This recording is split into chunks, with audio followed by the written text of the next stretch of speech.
আসসালামু আলাইকুম।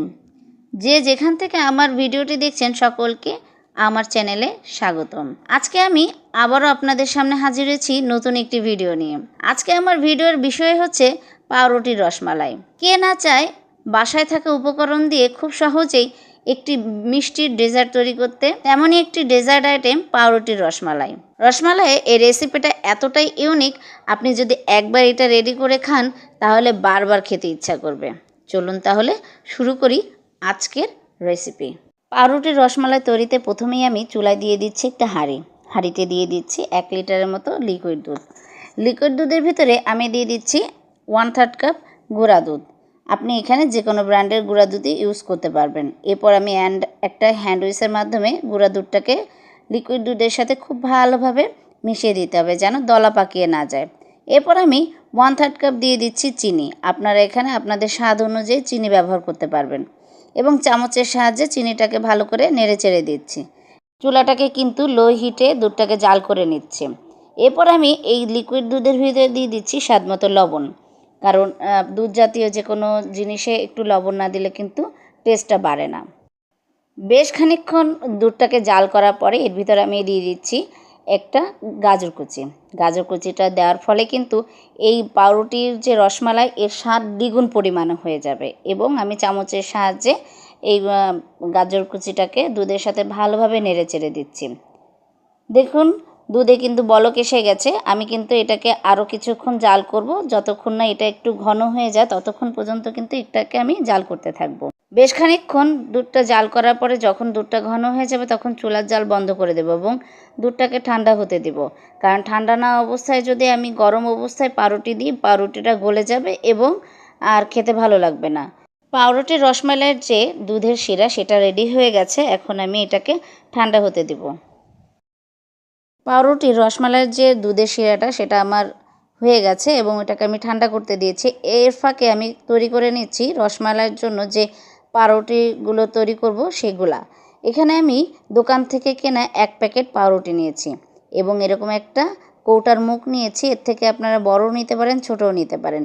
এগুলো দিয়ে এরকম আমি গোল গোল করে পাউরুটির একটা রসমালাই শেপ দিচ্ছি এবং প্রত্যেকটা রুটি থেকেই কিন্তু আমি এরকম গোল গোল করে প্রত্যেকটা রুটি থেকে পাউরুটিগুলোকে কেটে নিচ্ছি। এই যে পাউরুটির যে রসমালাইটা এটা যে এতটা টেস্টি হয় বলে বোঝানো যাবে না।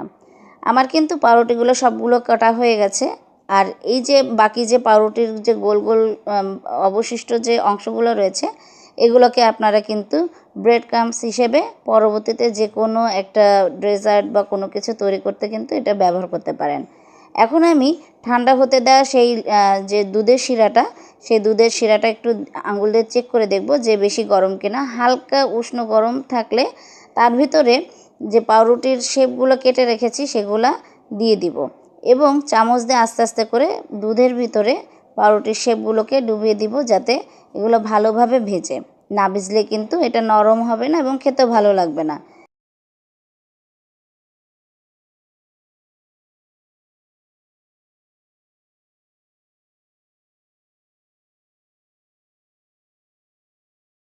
পাউরুটির শেপগুলোকে ভেজানোর জন্য আমি লিকুইড দুধটা একটু অর্ধেকের বেশি নিয়েছিলাম বাটিতে ঢেলে, আর বাকি যে দুধটা ছিল এটা এখন আমি উপর থেকে চামচের সাহায্যে দিয়ে দিচ্ছি।